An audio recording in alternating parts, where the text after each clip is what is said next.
ঢং করে 15 তারিখের দিন রোজা করবে শবে বরাতকে কেন্দ্র করে, এটা একটা পচা বেদাত। চলুন, এই রাত্রিতে কবর জিয়ারত করা বেদাত, এই রাত্রিতে কোরআন খতম করা, হুজুর ডেকে আনা, বাড়িতে মোমবাতি জ্বালানো, হালুয়া করা, যাবতীয় আড়ম্বর, যত রকমের অলৌকিকতা, যত রকমের সৌন্দর্য, মানুষের মন জয় করা, সমস্ত কিছু হচ্ছে বেদাত। মুহাম্মদ সাল্লাল্লাহু আলাইহি ওয়াসাল্লাম বলেছেন, কুল্লু বিদআতিন যালালা ওয়া কুল্লু যালালাতিন ফিন্নার। প্রত্যেক নতুন আবিষ্কৃত কাজ হচ্ছে কি? ভ্রষ্টতা। প্রত্যেক ভ্রষ্টতাকারীর স্থান ফি মধ্যে, নার মানে আগুন, আগুনের মধ্যে। খুব সাবধানে থাকবেন। বলতে বলতে বলতে বলতে মুনাফিকের কথা এতদূর পর্যন্ত চলে এলো, তাই তো?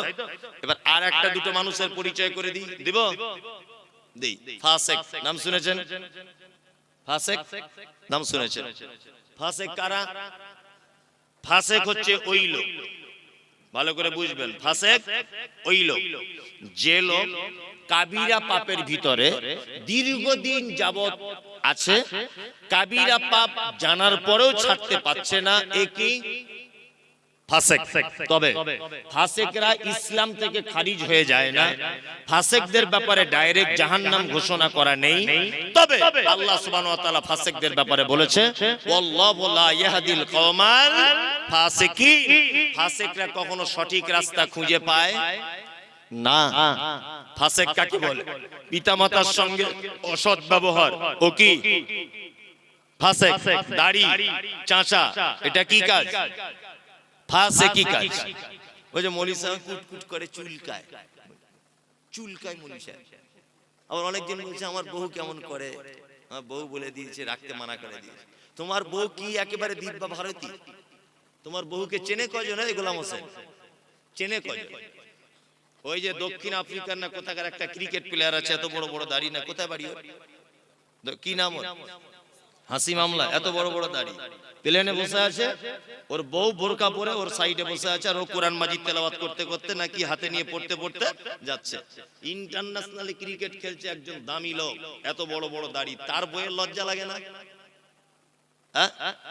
আর এ বলছে অফিস আদালতে কাজ করিতে মনি সাহেব, ব্যস্তের কারণে ওই জন্য দাঁড়িয়ে রাখতে পারছি না, একটু দোয়া করবেন, আগামীতে রাখবো। তোমার দাড়ির জন্য আমার দোয়া করার দায় এসে যায়? তোমার দাড়ি বাড়ার জন্য আমি দোয়া করবো? বদমাইশির জায়গা পাবো না। হাসি মামলাকে সারা পৃথিবীর লোক দেখছে, তার লজ্জা লাগে না? তার অফিস আদালতে যেতে হয় না, তাকে প্লেনে করে এদেশ থেকে ওদেশ ছুটতে হয় না, ইন্টারন্যাশনাল ক্রিকেট প্লেয়ার হিসাবে মাঠে নামতে লজ্জা লাগে না? আর তোমাকে পুলিন্দার লোক চেনে, সারগাছির লোক চেনে, গোটা মুর্শিদাবাদের লোক তোমাকে চেনে, কেউ চেনে না। তোমার লজ্জা কিসের? লজ্জা লাগে? আশ্চর্য ব্যাপার।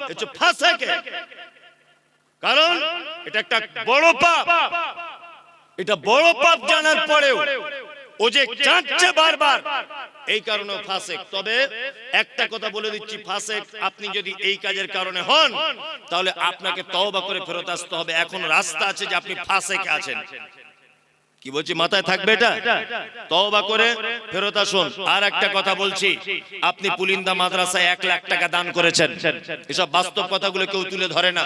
পুলিন্দাতে 1 লাখ টাকা আপনি দান করেছেন মাদ্রাসাতে, এখন এই মাদ্রাসায় দান করেছেন, প্রত্যেক বছরে করেন, আপনি মারা গেলেন। আচ্ছা বলুন তো, আপনি যে মারা গেলেন, আপনার কাফন জড়ানো আছে, সবাই আপনার মুখটা দেখতে আসছে, দেখতে আসে না? কাফন থেকে মুখটা বার করে দেখে। আচ্ছা বলুন তো, আপনার মুখটা দেখে বুঝতে পারবে যে এই লোকটা বড় দানি ছিল? দেখা যাবে? বোঝা যাবে না? আত্মীয়তার সম্পর্ক আপনার ভালো ছিল, আপনার মুখ দেখে কেউ বুঝতে পারবে যে লোকটার আত্মীয়তার সম্পর্ক ভালো ছিল? বোঝা যাবে? যাবে না। পৃথিবীতে একটা মাত্র চরম পর্যায়ে সুন্নাত আছে, সেটা হচ্ছে এই। যদিও দাড়ি রাখার ব্যাপারে কেউ কেউ বলেছে দাড়ি রাখা ওয়াজিব, বাধ্যতামূলক, ফরজের সমতুল্য। কি বলছে বুঝতে পারছেন? আচ্ছা বলুন, পৃথিবীতে একটা মাত্র আমল আছে যে আমলটা মানুষের কবর পর্যন্ত প্রমাণ করে যায়, তার নাম দাড়ি। মানুষ মারা গেলে দাড়ি চেঁচে কবরে ঢোকায় না, এই অবস্থায় দেয়, এই অবস্থায় দেয়। অন্তত পক্ষে ফেরেশতারা দেখে বলবে আমাদেরই দলের লোক ছিল, অন্তত একটু আরাম হতে পারে হিসাবটা। বুঝলেন না? আর একেবারে শ্যাম্পু করা লোক যদি ঢুকে যায়, ফেরেশতারা যদি বুঝতে পেরে যায় এই ঢুকেছে রে, এবারে হিসাব কড়াকড়ি করে মার। বলবে কি বলবে না? বলবে, এটা বাস্তবতা। এইটা দেখে অন্তত পক্ষে ফেরেশতারা বুঝতে পারবে যে এটা আমাদেরই লোক ছিল। বুঝতে পারবে না? অনেক তো মেয়েরা আবার আছে দাড়িওয়ালা ছেলে বিয়ে করতে চায় না, করে না? অনেক মেয়ে ও কলেজে পড়ে নাকি একটু মডার্ন হয়েছে, শুনছি বলে কলেজে পড়ে মেয়েটা, বিশাল ডিগ্রি করছে, ওই জন্য দাড়িওয়ালা ছেলে পছন্দ করে না। অথচ যখন বিয়েতে বসে ওর বরকে বলে দেয় ভালো পাঞ্জাবি আর ভালো টুপি পরবে, কিন্তু বিয়ে করার সময় দেখছি আব্দুল কাদের জেলানির মতো পাগড়ি আর পাঞ্জাবি পরে যাচ্ছে। কেন আন্ডারপ্যান্ট পরে আসতে বলতে পারতে? মৌলভী সাহেবদের পছন্দ করো না, দাড়িওয়ালা পছন্দ করো না, তা বিয়ে করার সময় আমার ঢং করে মৌলভী সাহেবের মতো ভ্যাগ ধরতে বলছো কেন? যে পাঞ্জাবি পরতে এসো, আপনাদের এখানে বিয়েতে পড়ে বাচ্চা কাচ্চারা পড়ে, আবার বিয়ে করতে এসে এইরকম করে আছে মুখে রুমাল দিয়ে। মানে এত লজ্জার বেটাও আর কি। 3 লাখ টাকা পণ নিয়েছে হারাম করে, তখন লজ্জা লাগেনি। 4 লাখ টাকা পণ নিয়েছে, 8 টিয়ার গাড়ি চেয়েছে, তখন লজ্জা লাগেনি। আর বিয়ে করতে গিয়ে এরকম করে বসে আছে, মনে হচ্ছে কোমরে লাথি মেরে কোমরে হাড় ভেঙে দিয়ে। হারাম করে 3 লাখ টাকা চাইতে সবার সামনে লজ্জা লাগলো না, আর ঘুমটা দিয়ে বসে আছে। মানে লজ্জাপতি গাছ বেটে খেয়েছে। লজ্জা শরম আছে তোমার? বিয়াদব কোথাকারে। বাস্তব না অবাস্তব বলছি? পঞ্চায়েতে লজ্জা লাগে না বেটির বাপের কাছে, বেটির বাপের কাছে টাকা চাইতে লজ্জা লাগে না, আর বিয়ে করতে গিয়ে পুরুষ মানুষ রুমাল দিয়ে বসে আছে এরকম করে। মানে কি একেবারে লজ্জাশীল পুরুষ। লজ্জা শরম থাকা দরকার। ওই জন্য যে সমস্ত মেয়েরা এই ব্যাপারে আপত্তি করেন, আপনাকে আমি বলে দিয়ে যাচ্ছি, কোন মেয়ে যদি নিজে আপত্তি করে যে দাড়িওয়ালা ছেলে বিয়ে করব না, আমি মুমতাজুল ইসলাম বলছি আপনি তার থেকে দূরে থাকুন। আখিরাতেও কল্যাণ হবে, দুনিয়াতেও কল্যাণ হবে। আপনার আখিরাতেও কল্যাণ, দুনিয়াতেও কল্যাণ। কারণ নারী নামের হস্তিনী। আল্লাহ নবীর একটা সুন্নাত, আল্লাহ নবীর একটা কঠিন পদক্ষেপকে যে মেয়ে অঙ্গীকার করে সে মেয়ে মুসলিম থাকতে পারে না। শুনুন, আপনি নামাজ পড়েন না আলাদা ব্যাপার। আমি আপনাকে ধরেছি যে ভাই আপনি নামাজ পড়া ধরুন, আপনি বলছেন মৌলভী সাহেব লজ্জা লাগছে আপনাকে দেখে বারবার নামাজের কথা বলেন। সত্যি আমি খুব অপরাধী, ও মুসলিম, ও জানে নামাজ ফরজ, কিন্তু আমাকে দেখে ও লজ্জা পাচ্ছে। তার মানে ওর ভিতরে আল্লাহর ভয় আছে, একটু চার্জ দিলে ও নামাজ পড়া ধরে যাবে। কিন্তু একটা লোককে নামাজ পড়ার কথা বলতে গেলাম, সেই লোকটা আমাকে বলছে তুই নামাজ পড়ে কি পেলি ঘোড়ার ডিম ফালতু, ওর ঈমান আর থাকবে না, সঙ্গে সঙ্গে বেঈমান হয়ে যাবে। কি বলছি বুঝতে পারছেন? এই লোকটা নামাজ পড়ে না, একে আমি গিয়ে বলছি চাচা একটু নামাজ পড়ুন, তখন বলছে মৌলভী সাহেব পড়তে পারছি না, কাজের চাপে খুব লজ্জা লাগছে, ইনশাআল্লাহ চেষ্টা করব। ও মুসলিম, ও কি মুসলিম? আর উনি যদি এ কথা বলেন যে তুমি নামাজ পড়ে এতদিন কি করলে, আমি ঘোড়ার দিন নামাজ না পড়ে দুতলা বাড়ি করে নিলাম, তাহলে উনি বেঈমান। ওর মুসলিম থাকতে পারলো না। তুমি দাড়ি রাখতে পারছো না, এটা আলাদা ব্যাপার। মেয়ে, তোমার বাপ দাড়ি রাখতে পারেনি, এটা তোমার বাপের দুর্বলতা। তোমার ভাই দাড়ি রাখতে পারেনি, এটা তোমার ভাইয়ের দুর্বলতা। কিন্তু তোমাকে যে ছেলে বিয়ের কথা বলতে এসেছে, তোমাকে যে ছেলে বিয়ের কথা বলতে এসেছে, তার যদি দাড়ি থাকে, সে তো মুহাম্মদ সাল্লাল্লাহু আলাইহি ওয়াসাল্লামের পদ্ধতিতে দাড়ি রেখেছে। তুমি যে তাকে ঠাট্টা করলে, বিদ্রুপ করলে, বিবাহের জন্য অপ্রয়োজন মনে করলে, আমি তো মনে করি ওই দাড়ি থাকা ছেলেটাকে যদি অপমান করে বাড়ি পাঠায়, বা দাড়ি আছে বলে যদি বিয়ে না বসতে চায়, তাহলে ওই মেয়েটাও ঠিক তেমন বেঈমান হয়ে যাবে। কারণ ও একটা চরম হাদিসকে অপমান করার কারণে। তো বুঝে শুনে কথা বলবে, হিসাব করে। তবে আলহামদুলিল্লাহ সব মেয়েরা নয়, আমার মাদ্রাসাতে 200 থেকে 250 মেয়ে আছে। আমি এই পর্যন্ত মনে হয় জীবনে কত মেয়েকে যে বিয়ে দিয়েছি তা আল্লাহ ছাড়া কেউ জানে না। কি বলছি বুঝতে পারছেন? অজস্র মেয়েকে বিয়ে দিয়েছি। এই কিছুদিন আগে মেদিনীপুরের একটা মেয়ে আছে আমার মাদ্রাসাতে, এই যে আমার পিছনে বসে আছে শামীম, আপনাদের মাওলানার এখানকার ছেলে আর কি। ও তো যায়, ওরা সব সময়তেই যায়, আমার বাড়িও গিয়েছিল সেদিনও। তা এরা সব দেখে এসেছে আমার মাদ্রাসা। আর একটা মেয়েদের মাদ্রাসা আছে, 200-250 মেয়ে পড়ে আলহামদুলিল্লাহ। আবার মোটামুটি এই তো শামীম গিয়েছিল ভিত্তি স্থাপনের দিনে, 3 বিঘা জমির উপরে ছেলেদের মাদ্রাসা তৈরি হচ্ছে ইনশাআল্লাহ, দোয়া করবেন। হিফজখানা আল্লাহ যদি কবুল করে নেয়, কেউ আর আটকাতে পারবে না। দ্রুত গতিতে কাজ চলছে ইনশাআল্লাহ। শেষ কাজ করতে আমার একটা টার্গেট 1 কোটি টাকার আমরা বাজেট রেখেছি। যদি বলছেন টাকা আপনার বহুত টাকা, তো তাহলে আমার 1 পয়সাও নেই। যা টাকা পয়সা পাচ্ছি সব লাগিয়ে দিচ্ছে, বাকিটা আল্লাহ ম্যানেজ করে দিচ্ছে বিভিন্ন মানুষের মাধ্যমে। যাই হোক, যে কথা বলছিলাম সেটা হচ্ছে এই যে আমার একটা মাথাতে একটা জিনিস কাজ করে। বেদাতিরা একটা কথা বারবার বলে যে আহলে হাদিসরা কোরআন পড়তে পারে না। বারবার একটা কথা প্রশ্ন কিন্তু তারা তোলে না। ওই জন্য আমি সারা পশ্চিম বাংলাতে নিয়ত করেছি একটা হিফজখানা, শুধুমাত্র হাফেজ হবে, শুধুমাত্র হাফেজ আর কারি, শুধু কোরআনটাকে শুদ্ধ করে পড়ানোর জন্য 2 বছরের কোর্স দিয়ে কমপ্লিট করবে ইনশাআল্লাহ। এরকম মনোবৃত্তি আছে। রমজানের পর থেকে যে কটা রুম রেডি হবে সেই কটা রুম দিয়ে চালু করে দেবে ইনশাআল্লাহ। নিয়ত করে নিয়েছো। আমার জীবনে এটা উদ্দেশ্য যে আমি এর মাধ্যমে মরে গেলেও যেন কবরে শুয়ে শুয়ে নেকি পাই, এতটুকু। এছাড়া কোনো আর আমার আশা নেই, কোনো আশা নেই। আপনাদের সারেগাছি আমার আজও মনে আছে যে আমাদের মহিলা মাদ্রাসার জন্য একজন মেয়ে, আমি তার নামটাম জানি না, হঠাৎ করে একদিন ফোন করে বলছে আমি 10,000 টাকা দিব, আপনি সারেগাছি মোড়ে দাঁড়ান, কুলিন্দা গ্রামে বাড়িদার, জলসা করতে যাচ্ছি। 10,000 টাকা দিয়েছে। যে সোশ্যাল মিডিয়া দেখেছি আপনার মাদ্রাসায় টাকাটা দিবেন, 10,000 না 5,000। যে কথা বলছিলাম, মেদিনীপুরের একটা মেয়ে, কিছুদিন আগে তাকে একটা বিয়ের জন্য একটা ছেলে, আমি বলছি তোমার মা বলছে বিয়ের জন্য, তা তুমি বিয়ে শাদী করবে? তা মেয়েটা আমাকে একটা কথা বলছে, মৌলী সাহেব পর্দার আড়াল থেকে বলছে আমি বিয়ে করতে পারি, তবে আমার কিছু শর্ত আছে। মেয়েটা দেখতে যেমন ভালো তা নয়। বলছি কি শর্ত? বলছি 1 নম্বর ছেলেটা দাড়ি থাকতে হবে, 2 নম্বর 5 ওয়াক্ত নামাজি হতে হবে, 3 নম্বরে হালাল পদ্ধতির ইনকাম করতে হবে, তাহলে আমি তাকে বিয়ে করব, তাছাড়া করব না। তার মানে বুঝতে পারলাম এখন ইমানদারিনী নারী আছে পৃথিবীতে, আছে না? আছে, আছে। আজ থেকে 1 সপ্তাহ আগের কথা, ইন সার্চ অফ ট্রু ইসলাম, ফেসবুকে একটা পেজ আছে, ইন সার্চ অফ ট্রু ইসলাম, মিলন বলে নাম, মুর্শিদাবাদে বাড়ি। ছেলেটাকে জিজ্ঞাসা করবেন তার প্রমাণ। আজ থেকে 2 মাস আগে একটা মেয়ে ইসলাম গ্রহণ করেছে, ইসলাম গ্রহণ। মেয়েটা আমাকে ফোন করেছে, করে বলছে যে হুজুর আমি আপনাদের বক্তব্য শুনে অনুপ্রাণিত হয়ে ইসলাম গ্রহণ করলাম, গোপনে, বাড়িতে কেউ জানে না।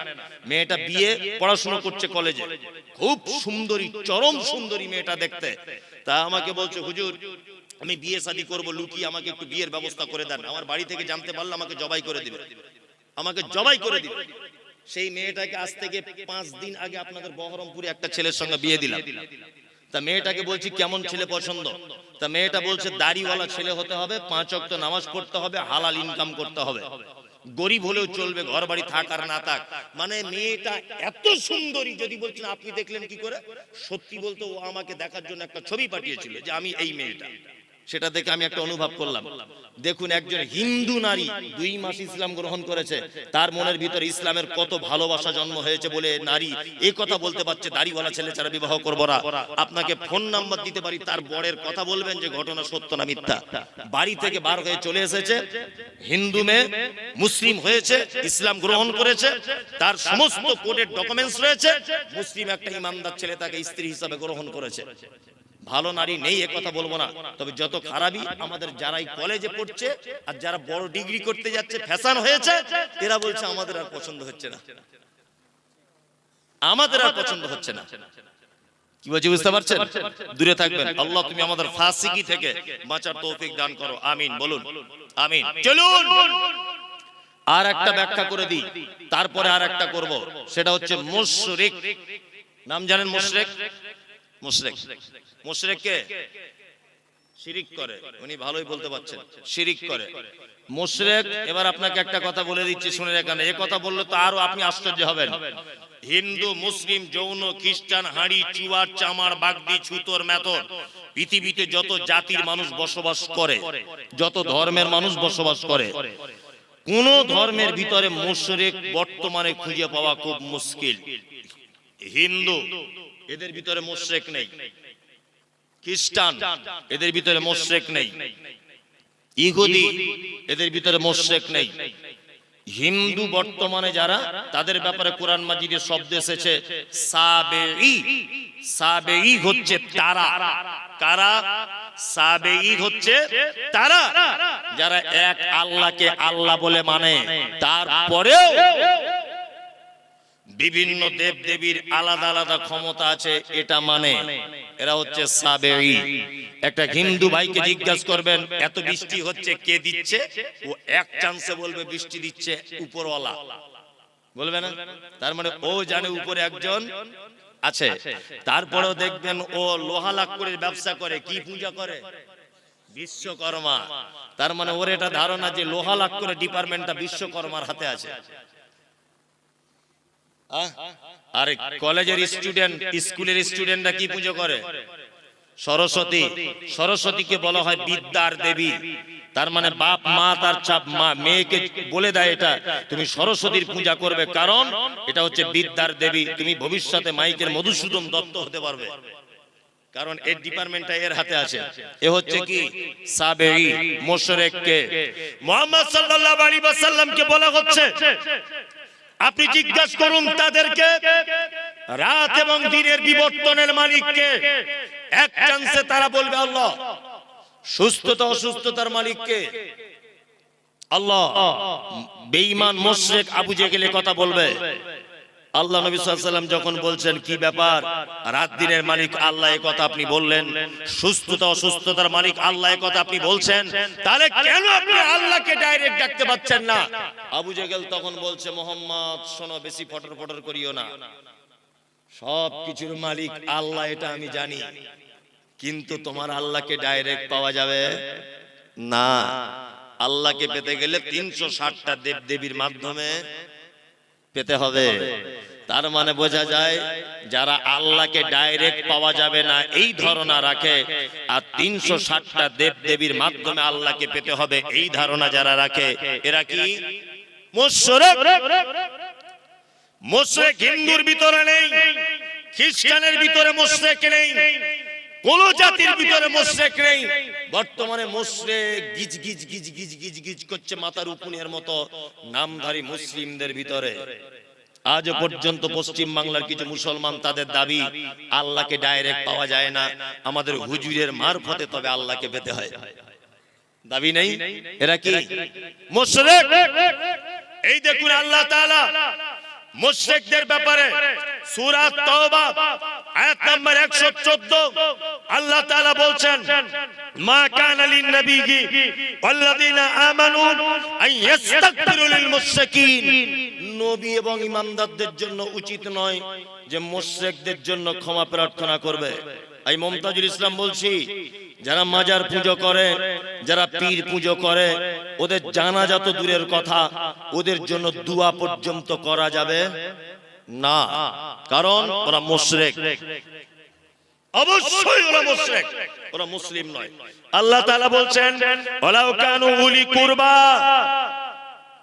যদিও তারা তোমার নিকট আত্মীয় হয় তবুও তাদের জন্য ক্ষমা প্রার্থনা করা যাবে না। আমাদের বেটা বেটিদের বিয়ে শাদী দেওয়া হচ্ছে না? হচ্ছে তো। বেটির বিয়ে ঘটক ছেলে দেখেছে, ঘটক সাহেব এসে বলছে ছেলে খুব ভালো, বলছে কি করে, বলছে স্কুল মাস্টার। মেয়ের বাপ তখন বলছে আলহামদুলিল্লাহ, আমি তো এরকম ছেলেই চাইছিলাম। তা আর একজন এসে তখন বলছে যে ঘটক সাহেব আব্দুল্লাহ ভাই, তুমি বেটিটা যেখানে বিয়ে দিচ্ছ ওরা মাজার পূজারি গো, পীর পূজারি। তখন বলছে তোমাদের যত সব পীর ফই এইসব, ছেলে চাকরি করে সেটা আগে দেখো, তাই না? চাকরি করে সেটাকে দেখো। আল্লাহর ভাষা ওয়ালাউ কানু উলি কুরবা, মুশরিক মাজার পূজারি ঠাকুর পূজারি এরা যদি তোমার নিকট আত্মীয় হয় তবুও তাদের সঙ্গে কোনো সম্পর্ক রাখা যাবে না। খুব সাবধানে থাকবেন। চলুন, এতক্ষণ পর্যন্ত খারাপ লোকেদের পরিচয় করিয়ে দিলাম, এবার আপনাদেরকে পরিচয় করিয়ে দিব ভালো মানুষের সঙ্গে, তার নাম মোমেন। যারা বসে আছেন মোমেন হতে চান সবাই, সবাই ইনশাআল্লাহ। ইনশাআল্লাহ 12টা বেজে গেছে তো মানুষের আর বসে থাকতে চাইবে না, তবুও মানুষ থাকবে। আলহামদুলিল্লাহ। চালাবো নাকি? হ্যাঁ চালাই, চলুন, কোনো সমস্যা নেই। আমার টাইম দেয় 1টা পর্যন্ত, এর পরেও আর একটা বক্তা। যারা উঠবেন হিসাব করে উঠবেন। চলুন এবার মোমেনের পরিচয় দিই। মোমেনকে হ্যাঁ ঠিক বলে দিয়েছে, আমি তখনই করব। মোমেনের কথা বলে দিই। এক, আল্লাহ বলেন ইন্নামাল মুমিনুনা আল্লাযীনা ইযা যুকিরাল্লাহু وجلت قلوبهم وإذا تليت عليهم آياته زادتهم إيمانا وعلى ربهم يتوكلون আল্লাহ মুমিনের পরিচয় দিচ্ছেন। মুমিন কে? আল্লাহ বলছেন মুমিন তারা যারা পাপ করে, অন্যায় করে, খারাপির মধ্যে লিপ্ত থাকে, তারপরেও যখন তারা আল্লাহর ভয় তাদের অন্তরের ভিতরে চলে আসে, তারা তখন ভয়ে থরথর করে কাঁপে। দুই, আল্লাহ বলে মুমিনের দ্বিতীয় গুণ আয়াতুহুম জাদাতুহুম ঈমানা ওয়া আলা রাব্বিহিম ইয়াতাওয়াক্কালুন। দ্বিতীয় নম্বরের মুমিন হলো তারা, আল্লাহ বলে যাদের সামনে কোরআনের আয়াত তেলাওয়াত করা হলো, তাদের ঈমান কোরআনের আয়াত শুনলে যেন ঈমান বেড়ে যাবে। আয়াত শুনলে ঈমান কি হবে? বেড়ে যাবে। এটা মুমিনের ক নম্বর গুণ? দ্বিতীয় গুণ। এখানে একটা মজাদার কথা বলে রাখছি, আপনার চোখে পানি চলে আসবে শুনলে। আচ্ছা, এখানে হাজী সাহেব কেউ আছেন? কে হাজী সাহেব? কেউ নেই? তাহলে এমনি সৌদি আরবে গেছেন, মক্কা টক্কায় ঘুরতে, এরকম লোক আছে অনেকজন। ওই তো আলহামদুলিল্লাহ অনেকজন আছেন, আলহামদুলিল্লাহ অনেকজন আছেন, মক্কায় ঘুরতে গেছে। আমি এই 2.5 মাস 3 মাস আগে গিয়েছিলাম, আলহামদুলিল্লাহ। তা আমি গিয়েছিলাম, তো আমার সঙ্গে প্রায় 40 জন মতো মানুষ গিয়েছিল। উত্তর দিনাজপুরের একজন চাচা গিয়েছিলেন, নিরক্ষর লোক, লেখাপড়া টেখাপড়া জানে না, কিছু বাংলাও জানে না, আরবি উর্দু হিন্দি কিচ্ছু বুঝে না, চাষি লোক। আমি যখন কাবাতে যখন তওয়াফ করছিলাম, চাচা আমার জামার কলারটা এইভাবে টেনে ধরে রাখছিল। তাই বারবার বলছি, চাচা তুমি আমার জামার কলার কেন ধরছো? হ্যাঁ, বলছি এত লোক যদি হারিয়ে যায়, আমার 3 বিঘা জমি ধান চাষ করা আছে, কি হবে তাহলে? শুধু এই টেনশন। আমি বলছি তুমি মরিবে কি বাঁচবে এটা দেখো, 3 বিঘা জমি ধান লাগানো আছে, ওই টেনশন ওর মক্কাতে ঘুম হয় না। কি বললাম বুঝলেন? আল্লাহ তাহলে তুমি ধান যখন লাগানো আছে, তুমি এলে কি করতে? যাই হোক, ভীতু লোক। তা কাবার প্রথম ইমাম আব্দুর রহমান আস-সুদাইস বেশিরভাগ মাগরিবে আর এশাতে বা এশাতে ফজরে তিনি নামাজ পড়াতেন। আল্লাহু আকবার। উনি যখন কোরআন তেলাওয়াত করতেন, Ethiopia, Tanzania, German, Japan, France, Kuwait, পৃথিবীর যে ভাষাভাষী মানুষ হোক না কেন, চোখ দিয়ে পানি পড়তে লাগতো। আব্দুর রহমান আস-সুদাইস জাহান্নামের আয়াতগুলো যখন আসতো, তখন বাচ্চা ছেলের মতো 20 second 25 second how how how how করে কাঁদতেন। জাহান্নামের আয়াতগুলো যখন আসতো, ফজরের নামাজ পড়ছি, রাত 10টার সময় তওয়াফ শুরু করতাম। দিনের বেলা ভিড় হতো বলে আমরা যেতে পারতাম না। রাত 10টা থেকে ফজর পর্যন্ত তওয়াফ করতাম কাবাতে, আল্লাহ করিয়েছে। যাই হোক, তা তওয়াফ করতে করতে ফজরের যখন আজান হয়, ওই সঙ্গে সঙ্গে সব লোক ঘুরে কাতারে দাঁড়িয়ে যায়। ঠিক বলছি তো? কাতারে দাঁড়িয়ে যায়। আমি দাঁড়িয়ে আছি, আমার পাশে ওই যে উত্তর দিনাজপুরের চাচা দাঁড়িয়ে আছে। নামাজ শুরু হয়েছে, আল্লাহু আকবার। সবাই হাত বেঁধে দাঁড়িয়ে গেল। কাবার প্রথম ইমাম আব্দুর রহমান আস-সুদাইস তিনি জাহান্নামের আয়াত তেলাওয়াত করছেন। আর আয়াত তেলাওয়াত করতে করতে তিনি যেন বাচ্চা ছেলের মতো করে কাঁদছেন। আমি কোরআনের একটু অল্প কিছু বুঝি, আমার চোখ দিয়েও পানি চলে এলো।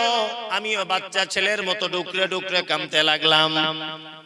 আমার পাশে চাচা কোরআন বোঝে না, বাংলা ভালো করে পড়তে জানে না, অশিক্ষিত লোক। চাচাও দেখছি ডুকরে ডুকরে কাঁদতে শুরু করে দিল। নামাজ শেষ হয়ে গেল।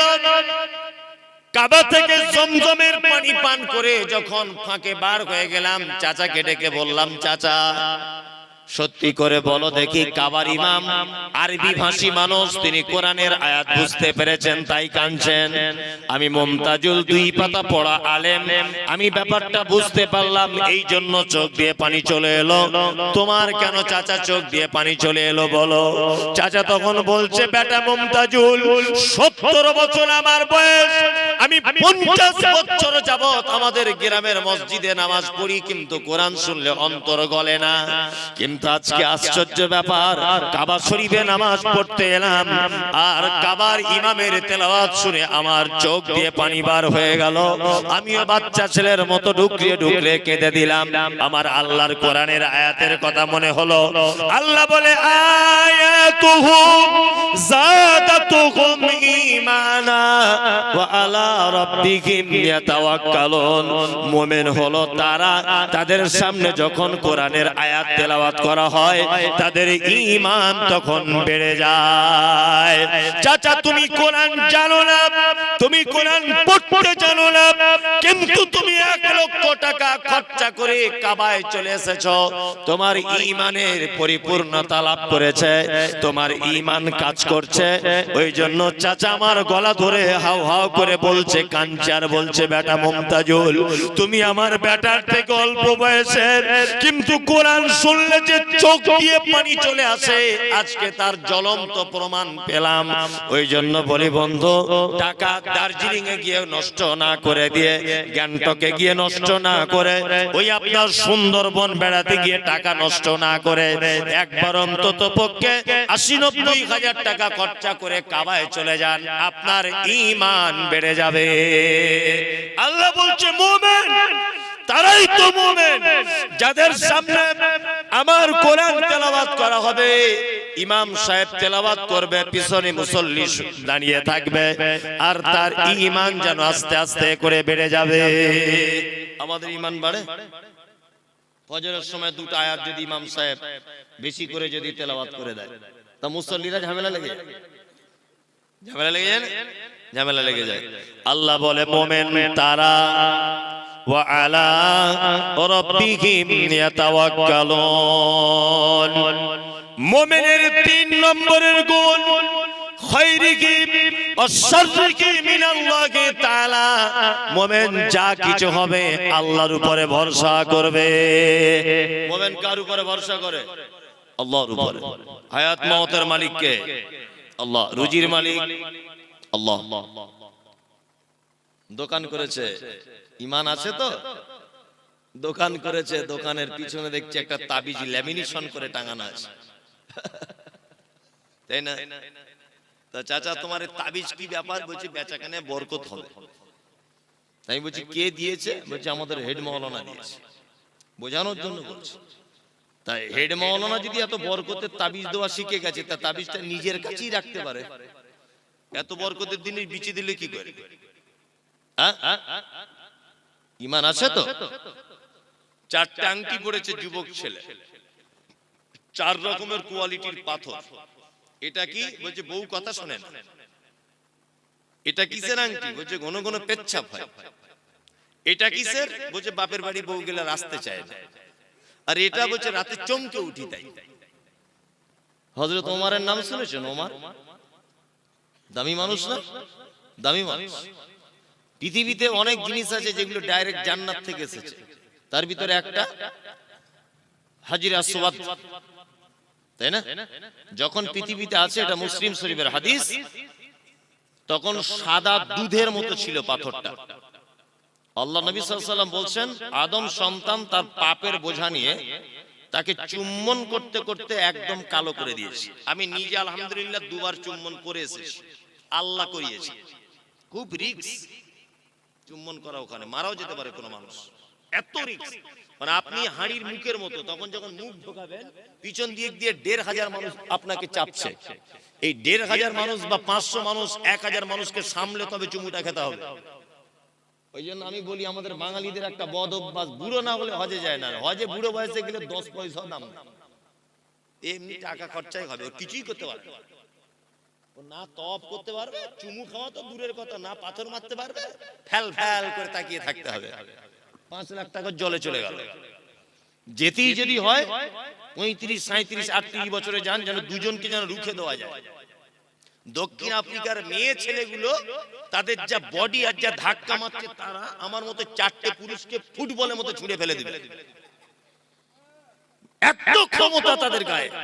আর এই লম্বা লম্বা মেয়েগুলো সব সুদানিরা, কালো কুচকুচ কুচকুচ করছে সুদানিরা, এই লম্বা লম্বা, তাদের চেহারা কি আমাদের বাঙালি 2-4 জন পুরুষ মানুষকে মেরে ফেলবে ঘুষি মেরে, এত ক্ষমতা তাদের গায়ে। আর এ বুড়ো বয়সে লাঠি নিয়ে হজ করতে যাচ্ছে, তুমি চান্স পাবে? এক গুঁতো মেরে তোমাকে ফেলে দিবে 4 হাত দূরে। ওইজন্য হজে যদি যেতে চান একটু ইয়ং বয়সে যাবেন। কি বললাম বুঝলেন? হাজরে আসওয়াদ হযরত ওমর ফারুক রাদিয়াল্লাহু তাআলা আনহু মক্কায় চারিদিকে তাওয়াফ করছেন।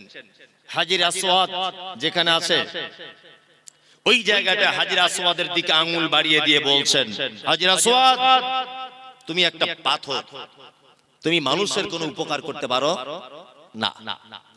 আমি কোশ্চেন কালেও তোমাকে চুম্বন করতাম না, শুধু তোমাকে চুম্বন করব বা করছি এই কারণে মুহাম্মদ সাল্লাল্লাহু আলাইহি ওয়াসাল্লাম চুম্বন করেছিলেন তাই। হাজরে আসওয়াদ জান্নাতের পাথর, মানুষের কোনো উপকার ক্ষতি করতে পারে না। আর এ 4 রকমের আংটি পরে আছে, আংটি পরে বলছে 4 রকমের কাজ হবে। কি বললাম বুঝতে পারছেন? 4 রকম। কলকাতা একটা অ্যাড্রেস দিচ্ছি, ওখানে চলে যাবেন। নাখোদা মসজিদ নাম শুনেছেন? চিতপুরে নাখোদা মসজিদের মেন গেটে ঢোকার সময় দেখবেন ওই পাথর বিক্রি হয়, বস্তাতে রাখা আছে, আর কুকুরে পেচ্ছাপ করছে। 40 টাকা 50 টাকা কেজি, 40-50 টাকা কেজি দরে পাথর কিনে আনছে, এনে বহরমপুরে ওই বাটিতে বাটিতে সাজিয়ে আম গাছের শিকড়, কলা গাছের শিকড়, জাম গাছের শিকড় পাশাপাশি রেখে ভাঙা মাইক দিয়ে বিক্রি করছে, আর বলছে আফ্রিকা কঙ্কো জঙ্গল সে লেকে আয়ে হ্যায় জড়িবুটি। তোমার বইয়ের ছেলে হয় না, পাথর নিয়ে যাও, ছেলে হবে। এমবিবিএস ডাক্তার ওর বইয়ের ছেলে করতে পারলো না, আর কুকুরে পেচ্ছাপ করে পাথর ওর বইয়ের ছেলে করে দিবে। তাহলে 2024 সালে এত বোকা লোক বাস করে। আর পাথর পড়ে আছে কে না? স্কুলে হেডমাস্টার। মনে মনে ভাবি যে আল্লাহ গরুর পেটে কেন সব গোবর দিলে? হেডমাস্টারের মাথাতেও কিছু দিতে পারতে হালকা। ওর মাথায় মগজ আছে? বিচারপতি বিচার করে কোর্ট থেকে বার হয়ে জড়িবুটি কিনে চোর বইয়ের ছেলে হবে বলে। কত বড় গাধাও! ওর কপালে কিছু জোটেনি বলে ভাঙা মাইকের ফোন নিয়ে বসে আছে, ফুটপাতে তাবিজ কবজ বিক্রি করছে, চালাকি চিটিংবাজ। কি বললাম বুঝলেন? কাজী নজরুলের ভাষা কি? কাজী নজরুল বলেছেন, ওরে পীর ফকিরের কথা যদি সত্য হতো, তারা কেন ভিক ভেঙে ফুটপাতে খেত? তাদের কথা যদি সব হবে, হাত দেখে যদি সব বলে দিবে, তা ফুটপাতে তারা কেন বসে আছে? আছে না? আল্লাহ। এলেম বাজার মাদ্রাসায় তখন পড়ি, এলেম বাজার নাম শুনেছেন বীরভূমের? তখন এলেম বাজার মাদ্রাসায় পড়ি আমি, মাদ্রাসা পড়াশোনা করছি। তা বাড়ি আসছি, একা একা বাড়ি আসা নতুন শিখেছি। তা বোলপুর থেকে ট্রেন ধরে আমি আসছি শিয়ালদা। তা শিয়ালদা স্টেশনে নেভি প্ল্যাটফর্ম থেকে বার হয়েছি, দেখছি একটা লোক খাঁচার ভিতরে টিয়া পাখি নিয়ে বসে আছে। তা আমার ছোটবেলা থেকে জানকারির ব্যাপারে খুব ইচ্ছা, গিয়ে বলছি, চাচা তোমার টিয়া পাখিতে কি আছে? হে বলছে, টিয়া পাখি হাত দেখে বলে দিবে তুমি কার সাথে কি করছো না করছো, সব মনের কথা। বলছি তাহলে হলে হতেও পারে। ক টাকা নিবে? বলছে 3 টাকা। আজ থেকে 20-25 বছর আগে বলছি, তখনকার 3 টাকা মানে সাংঘাতিক ব্যাপার। তা আমি তখন শিরক বেদাত এটা বুঝতাম না, মাদ্রাসার ছাত্র, তখন তো খুব বদমায়েশ। আমি তাহলে একবার আমারটা হাত দেখে বলে দাও তো কি করছে একবার। তখন তো ফোন টোন ছিল না, তখন এত বড় চিটিংবাজ হাতটা দেখে বলছে, তো সাংঘাতিক ব্যাপার। আমি যে কি ব্যাপার? বলছে তুমি যাকে ভালোবাসো সে তো প্রায় চলে আসার টাইম হয়ে গেছে। আমি বলছি শালা ওইটাই তো আমি চাইছি, যাকে ভালোবাসি সে আমার বাড়ি আসুক, আর মাদ্রাসায় পড়বো না, বেশ মজা করে থাকবো দুজনে মিলে, মনে মনে ভাবছি আর কি। তাই বলছি তাহলে বাবা কি করা যাবে? কি করা যাবে? বলছে এমন একটা তাবিজ দিয়ে দেবো, 10 টাকা দাও, এমন করে দিব না এক জানলা ভেঙে চলে আসবে তোমার বাড়ি, কেউ আটকে রাখতে পারবে না। মনে মনে ভাবছি তো ওইটাই তো আমার দরকার, ওকে পেয়ে গেলেই তো আমার পড়াশোনা সব শেষ, সংসারে লেগে যাবো। তখন অত বুঝি না তো ভালো মন্দ। 10 টাকা দিয়ে সত্যি কথা বলতে মাল নিয়ে নিয়েছি। এবারে আগে সে সুইচ ওয়ালা ফোন ছিল, তখন তো ফোন টোন ছিল না, সে টাটার এরকম বাক্স ফোন ছিল আগেকার দিনে, তাই না? এখন ওই ফোন থেকে মাঝে সাঝে ওকে ফোন টোন করা হতো আর কি। আগে তো রিং হচ্ছিল, এখন মোটি রিংও হয় না, শুই যাও। মাথা খুব খারাপ যে আগে তবু তাবিজের আগে তবু ফোন টোন হচ্ছিল না, আলাদা ব্যাপার। এখন তো ফোনে রিংও পাচ্ছে না।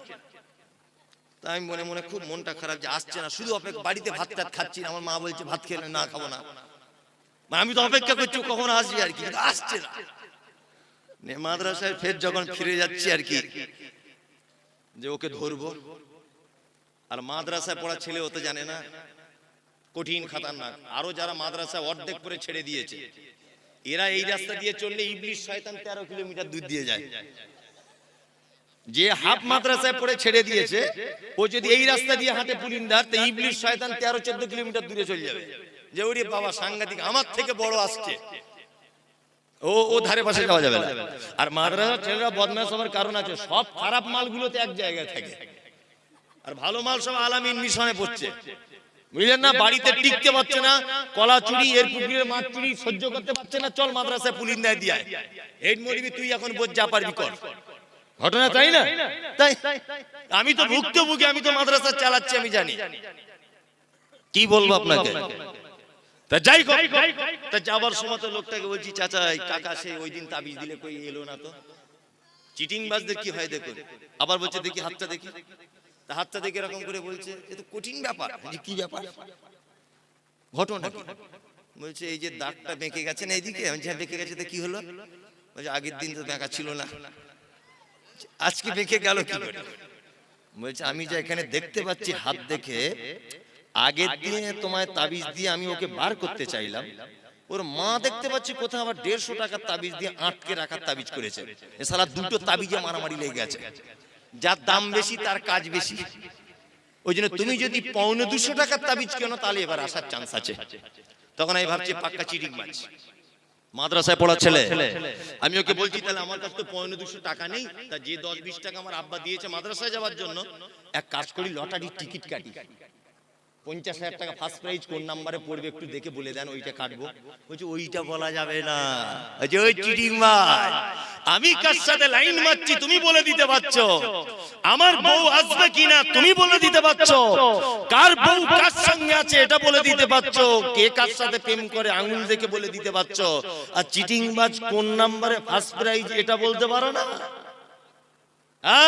তার মানে এই যে কাজী নজরুলের কথা ঠিক, পীর ফকিরের কথা যদি সত্য হতো, ফুটপাতে তারা কেন ভিক মেঙ্গে খেত? লটারি টিকিট বিক্রি করছে আর বলছে এইটা পড়ে যাওয়ার চান্স আছে। তাই বলছি হারাম করে পড়ে যাওয়ার চান্স আছে, 1 কোটি টাকা ফার্স্ট প্রাইজ, তুই ওটা বাড়িতে রেখে দে, তুই কেন বিক্রি করছিস? তুই বাড়িতে রাখ। আল্লাহ বলেন ইয়াতাওয়াক্কালুন, মুমিন তারা সর্ব ব্যাপারে ভরসা রাখবে কার উপরে? আল্লাহর উপরে। খাওয়া হোক না হোক, বন্যা হয়ে যাক, খরা হোক, বিপদে পড়ুক, সুস্থ থাকুক, অসুস্থ হয়ে থাকুক, এক কথায় বোঝা যায় যাবতীয় ব্যাপারে মুমিন কার উপরে ভরসা করবে? আল্লাহর উপরে। আল্লাহ তারপরে বলেন আল্লাযীনা ইউকিমুনাস সালাত, আর মুমিন তারা যারা সালাত আদায় করবে, নামাজ পড়বে। 5 ওয়াক্ত নামাজ পড়েন তো? পড়ছেন? কারা কারা পড়ছেন দেখি, তাহলে চোর ধরা পড়বে। কারা কারা পড়ছেন সবাই হাত তুলুন, তাহলে চোর সব ধরা পড়ে যাবে। নামাজ পড়ুন, নামাজ পড়ুন। কি বললাম বুঝলেন? নামাজটা পড়ুন। জি চলুন। আল্লাহ তারপরে বলেন আল্লাযীনা ইউকিমুনাস সালাতা ওয়া মিম্মা রাযাকনাহুম ইউনফিকুন। মুমিনের 5 নম্বরের গুণ, ওরাই হলো মুমিন